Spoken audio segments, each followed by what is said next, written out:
identify yourself for me, please? Angela Whitman, ANGELAWHITMAN, also known as Miss Angie, Ricky Smiley Morning Show. Talk to me about teen violence. Do you think it's escalating or decreasing?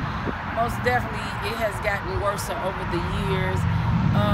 The rise has jumped from the age of probably about 13 all the way up to, I'm going to say, mid-20s. These kids is out of control. Guns is easy to get. 9 out of 10, if there is a murder, the guns that's being used is probably not registered. And it's really sad right now, where we living at. It's really bad. Why do you think these children are able to access the guns the way they are? Well, you know, when it comes to how they getting in, I'm going to start with government first. Somebody is bringing them in here. And once they come over into our communities, they being sold for little or nothing, knowing that they're not registered. And as a parent, we know who our kids are. Let me clear that. We know who our kids are. We know if our kids got guns. We know if our kids the drug dealer. We know if our kids is robbing. We know if we involved. So we shouldn't be at disbelief when the police come knocking at your door telling you that your loved one is not here. Because as a mother, I already know what type of child I have. And what about parenting? Do you think these children today lack parenting?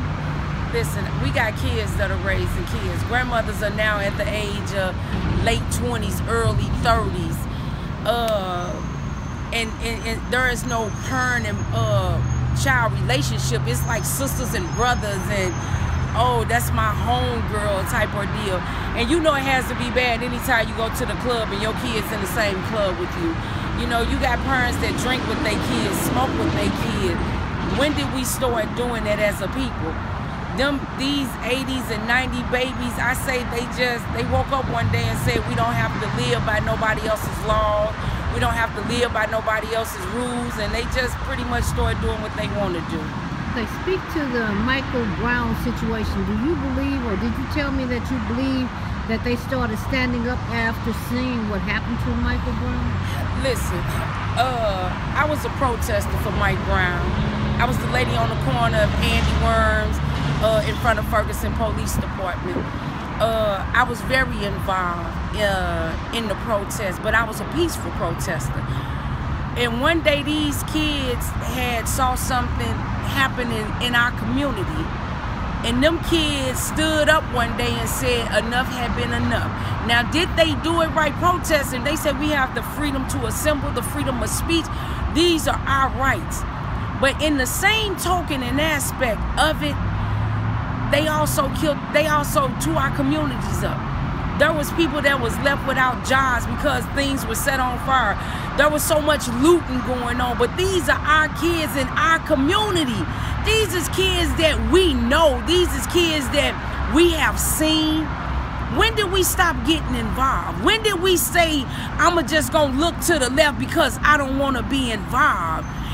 We supposed to be in this together if we're a community together.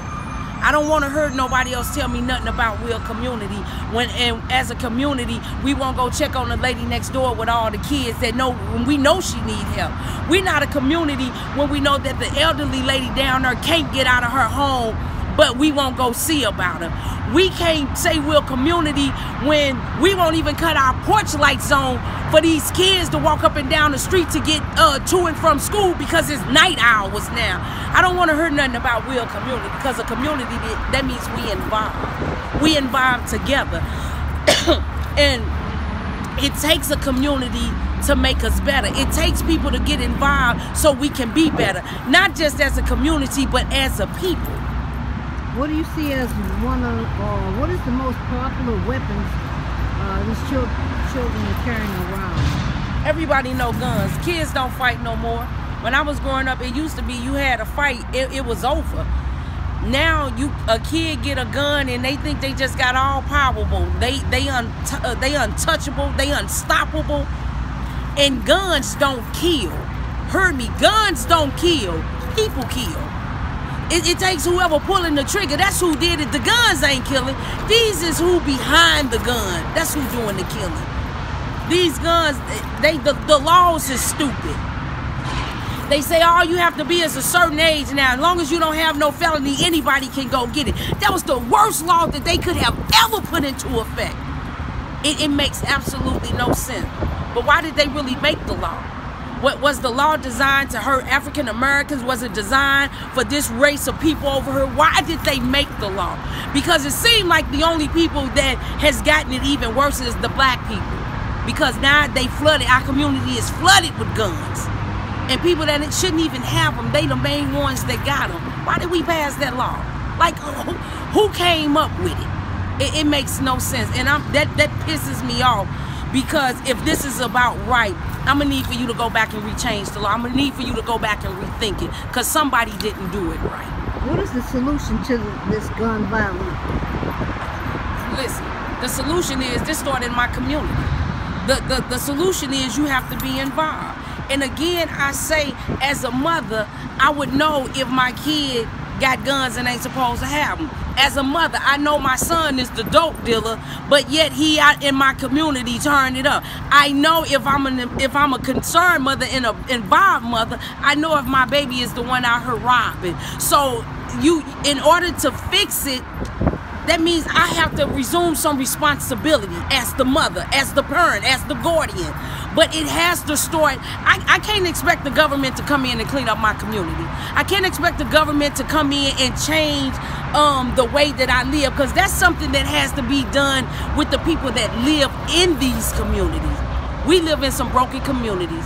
We live in community where there is no activities. We live in community where there is more liquor stores than there are clothing stores. We live in communities where you can find dope damn near on any corner. This is how bad it is. This is reality. This ain't something that somebody made up. This is our life. We live it every day. We got people that are too afraid to walk down the street because they know on this side of the street it's these type of people. These is our community. When did we let our communities get to the point of we don't want to be involved? There is something wrong with this whole picture. Literally. And I'm not happy with none of it. Okay, so what about the dads? What role should fathers have? And do you think that the lack of fathers in homes is contributing to this gun violence? Listen, society tells me that 85% of household consists of single women. We got women. I can't raise my son to be a man. I can teach him these things. I can teach him how to love. I can teach him how to be respectable. But I cannot teach my son how to be a man. But if the father is not in the home, and the father is not active, and the father is not being who he needs to be, I have to find a different solution in a different route. That means I need to go to my churches. That means I need to find my son a better role model. That means I need to take my son on one of these school campuses, and I need to get somebody to pay attention to my son. But it shouldn't just be about my son. It should be about all the single mothers that are trying to raise our boys to be men. We can't do it. Our prisons is flooded with our fathers, with our uncles, with our brothers, with our fathers. They flooded. Society did it. And is it a hardening thing? It's one of the worst things that could ever have taken place. It's a bad thing across the board. Because I can't teach my son how to be a man. But I can teach him how to love. I can teach him how to be respectable. I can tell him what I want from him. But it would make it better if his father was involved to tell him, son, this is how you have to be. This is what a man's supposed to. A man is supposed to be able to provide for his family. We got women that are doing it, working 2-3 jobs, going to school. How are we supposed to have a productive society, or our kids are supposed to be productive in this society if it's a one-parenting home? Not saying it can't be done.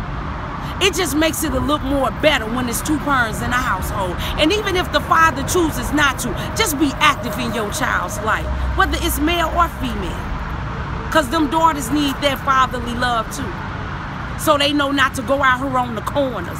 So they know how not to just let any man come to them. But them boys need it so they know when you have to be responsible when you start making babies. You have to be responsible because you have to be the breadwinner. Because that's what scripture says. Somebody keep missing the point. And I'm so tired of everybody trying to sugarcoat the way that we live. This is my life. This is our life. We got kids that are dying every day. Every day. This is not just in Missouri, Illinois. This is all across the country. But it don't change until we as a people that live in these communities stand up and say enough is enough. But how many people gonna really do it?